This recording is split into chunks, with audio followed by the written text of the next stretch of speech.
Alrighty. Department of Signs and Wonders, Chapel Perilous, High Strangeness Part 2. For this installment, I've got me some notes here, just to keep myself in a bit of order.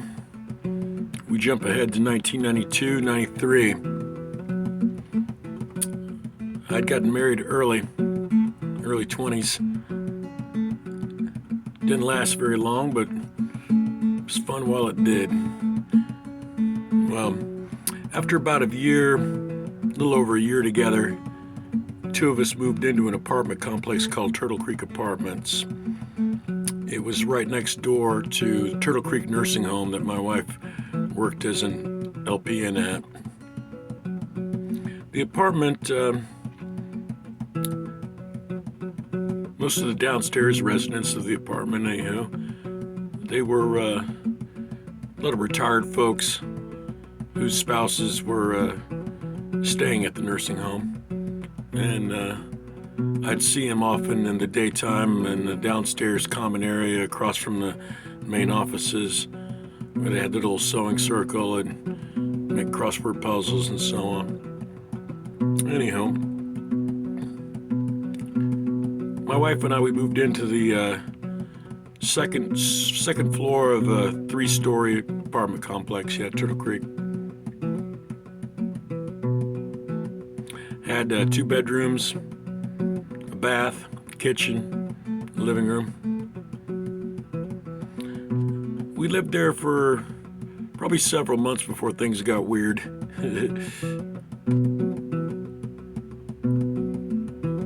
Well, first thing, just across from the bathroom was the spare bedroom that I used as a drafting studio as I was illustrating comic books at the time for Kamiko North Star.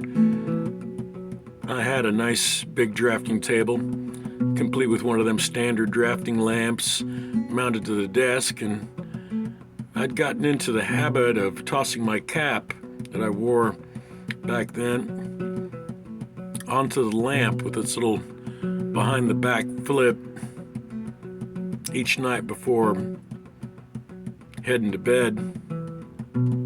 On this particular night, I missed the lamp, and the cap fell back behind the desk where if I wanted to go after it, I would have had to have gotten on the floor, my hands and knees, and reached around there for it and all that, and I decided that was putting too much work in, so I just went to bed where my wife was already cuddled up and waiting.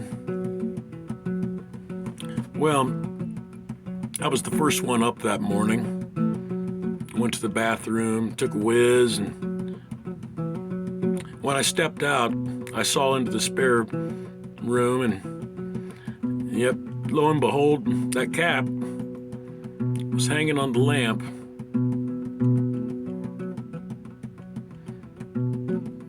Certainly where I intended it to be when I tossed it, but that I knew damn good and well it hadn't landed there.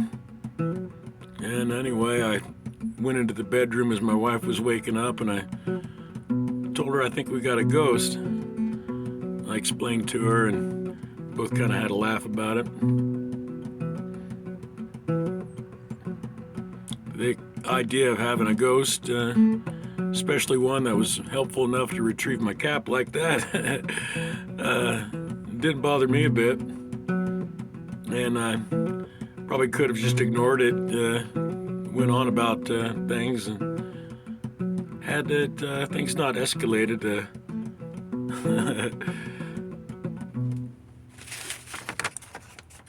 Let's see. The next incident of weirdness may have been about a few mornings later. It wasn't too much long after that. Again, I was the first one to rise, followed by my wife, who dove into the shower to get ready for work. At the time, we had 2 canaries in a cage in our bedroom. And the cage it hung on a pole stand and had a rooftop on the cage that was pitched roughly at the standard angle of about 20 to 30 degrees. This will be important after a bit. Anywho, being that these canaries would wake us both up prematurely when the sun came up in the morning, we got into the practice of placing their cage in the bedroom closet before going to bed, and upon rising, we brought the cage back out again. And that's just what I went to do. I gave them some fresh water and reached into the closet and grabbed their can of bird seed from atop a little igloo cooler there, filled their bowl, and replaced the can back in the closet, shut the door. And with that task accomplished, I went into the kitchen to fix my wife some breakfast. All she wanted that morning was a couple of slices of buttered jelly toast. Easy peasy. Well, the kitchen was directly down the hall across from the master bedroom, and from the kitchen I could see into the bedroom and the bird cage on its stand. And as I was waiting for the toast to pop up, I leaned with my back on the kitchen counter and absently looked down the hall at the open bedroom and saw something quite unusual. A can of birdseed, well, was no longer in the closet where I had returned it to. Nope. That can was a tall and thin can, like a Pringles can or a tennis ball can, a cylinder. And yet, it was laying atop the pitched angle of that bird's cage without rolling off onto the floor, as it certainly should have, given it's a round-ass cylinder and there's nothing on that roof to stop it. No little ledge or anything like that. Well, on top of that, it shouldn't have been there at all. It should have been back in that closet on top of that igloo cooler behind that shut door, but there it was. And so I strolled into the bedroom to get a better look at this, but was careful not to disturb it.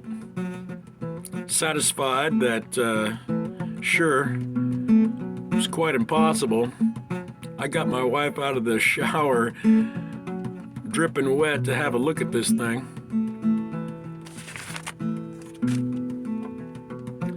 And sure, soon we were both standing there with that what the fuck look on our faces for about a minute. Finally, I shrugged and said I was going to lift it off there and see if I couldn't put it back without it rolling off, and nope, no fucking way in hell. The angle was too steep. We both agreed we had a ghost with a peculiar sense of humor. Seemed to us not a big deal, really, so long it wasn't doing anything too creepy. If anything, it seemed eccentric. And so far as I could tell, to much its credit, it never did escalate things into creepy territory. Just these little sounds and such. However, that could not be said for what seemed to me a very different presence that lurked about the first floor commons area near the apartment complex offices and the public vending machine. Truthfully, it almost never failed that if I were downstairs, took a trip downstairs to the vending machine in the wee hours for a can of soda,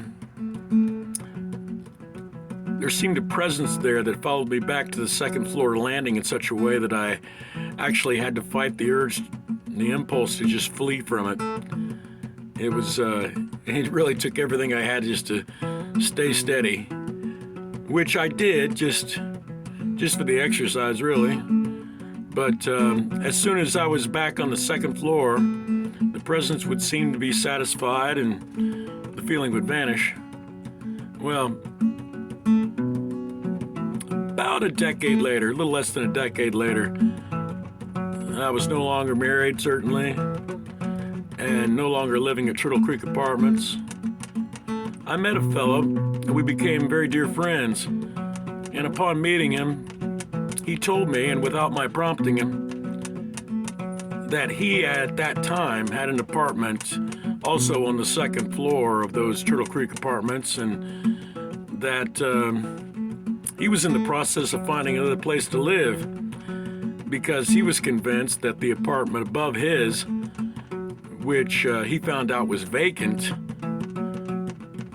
he thought was haunted, and whatever was up there made no end of a racket during the night, and it finally creeped him out so much that he just stopped staying there at night after all, and even though all of his shit was there, and he still was paying rent there, at least for another month, he just simply wasn't going to return there at night.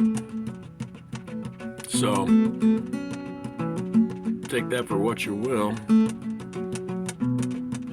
Well, that's about it for this episode. Next, we'll jump ahead to about 2003, 2002, 2003.